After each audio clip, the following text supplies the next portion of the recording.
ஒரு ஆட்டுக்குட்டிக்கு ஓட்டு கேட்டு வந்திருக்கேன். ஆட்டுக்குட்டி ஆட்டுக்குட்டி ஆட்டுக்குட்டி ஆட்டுக்குட்டி வாடா உன்னதான் வாடா. எரிமலை எப்படி பொறுக்கும்?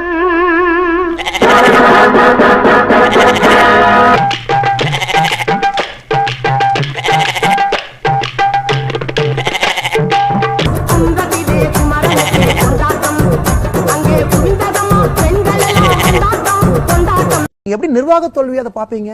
காங்கிரஸ் ஆட்சி காலத்துல இல்ல, நான் ஏன்னு சொல்லிடுறேன். காங்கிரஸ் ஆட்சி காலத்துல விலை ஏறும் போது இது முழுக்க முழுக்க காங்கிரஸ் அரசின் நிர்வாக தோல்வின்னு அப்போதைய குஜராத் முதல்வர் மோடி குறிப்பிட்டாரு. அப்ப ஸ்மிருதி இரானி வந்து போராடினாங்க, அருண்ஜேட்லி போராடினாங்க, இந்த அரசு பதவி விலக வேண்டும் அப்படின்னு சொன்னாங்க.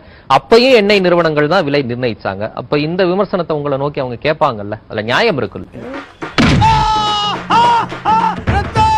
உனக்கு வந்தா ரத்தம், எனக்கு வந்தா தக்காளி சட்னி. பணமே தரமாட்டோம், மக்களை நம்பித்தான் வந்திருக்கிற அப்படின்னு தைரியமா ஒரு சிங்கம் வந்திருக்குது. அது அண்ணாமலைங்கிற சிங்கம் வந்திருக்குது. சிங்கம் தலை இறங்கிருச்சு.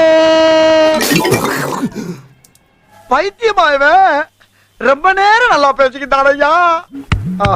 காலங்காத்தால ஒரு ரூசு போயிட்டு வந்து சிக்கிட்டமே. ஆன் பண்ணி பக்காவா ஸ்கெட்ச் போட்டு ஒரு அசிங்கப்படுத்தணும்னே முடிவு பண்ணி இங்க வர வைக்கிறாங்களா அப்படின்னு ஒரு டவுட் இருக்குது.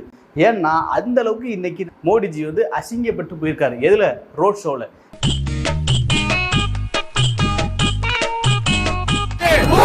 ஊர்வலம் மாதிரி எடுத்துட்டு வரானுங்க. மூஞ்செல்லாம் 3 நிமிஷத்துக்கு மேல பார்க்க முடியல. போடா.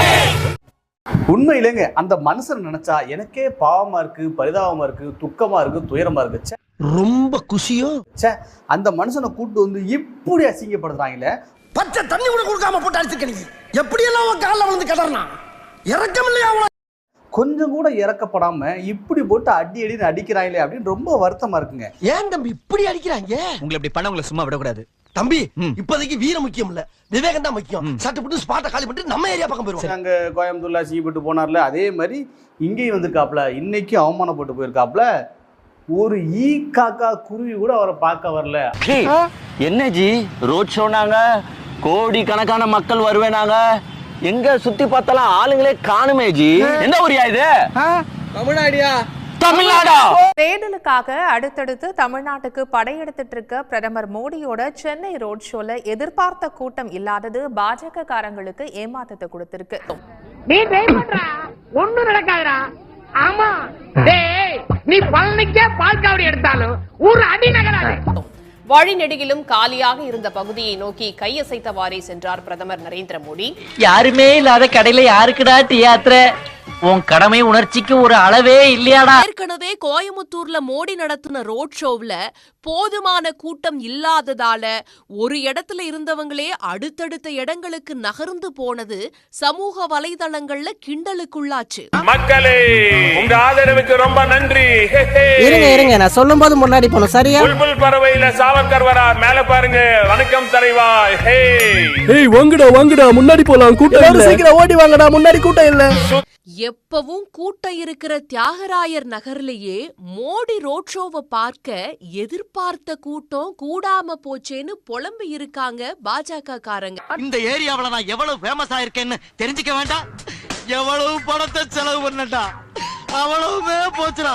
மோடி பேசிக்கிட்டு இருக்கும் போது இருந்த கூட்டமும் கலைஞ்சு போக ஆரம்பிச்சு பாஜக காரங்களோட வேதனைய அதிகரிச்சிருக்கு. வாங்க, என்னடா கூட்டமா வந்து கொத்து கொத்தா திரும்புறாங்க. அந்த நாய் மூஞ்சிய பார்த்து பேசுற விட இந்த செவத்தை பார்த்து பேசுப்பா. நான் பேசிட்டு இருக்கேன். அவங்க என்னமா பேச்சு?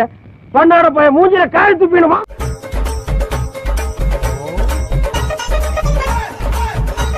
என்னடா அது? நானும் காலையில இருந்து பாத்துக்கிட்டே வரேன். பூரா வாசல்ல நின்னு கிசு கிசு குசு குசுன்னு பேசிட்டு போறாங்களே தவிர உள்ள வர மாட்டேங்கிறாங்க.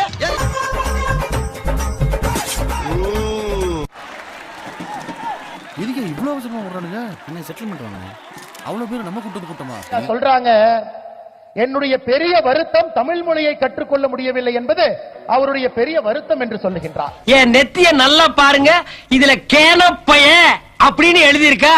இல்ல. அப்ப நான் என்ன இழிச்ச வாயனாடா? ஓத்து எடுத்துக்கிட்டே பேசுறோம். அந்த ஓத்து எடுக்கும் போதே அந்த ஓத்து ஒரு ஓத்து எடுத்துக்கிட்டே பேசுறோம். நீங்க ஏதோ சொன்னீங்க, ஆனா என் காதுல அது ராங்கா விழுந்தது. சரத்குமாரும் குஷ்புவும் மேடையில் ஒருவரை ஒருவர் கண்டு கொள்ளாமல் இருந்தனர். பின்னர் சிறிது நேரம் கழித்து இருவரும் கண்ணாலேயே சைகையில் பேசிக் கொண்டனர். ஏதோ மோகம், ஏதோ தாகம், நினைக்கலையே ஆசவத வனக்கிளியே.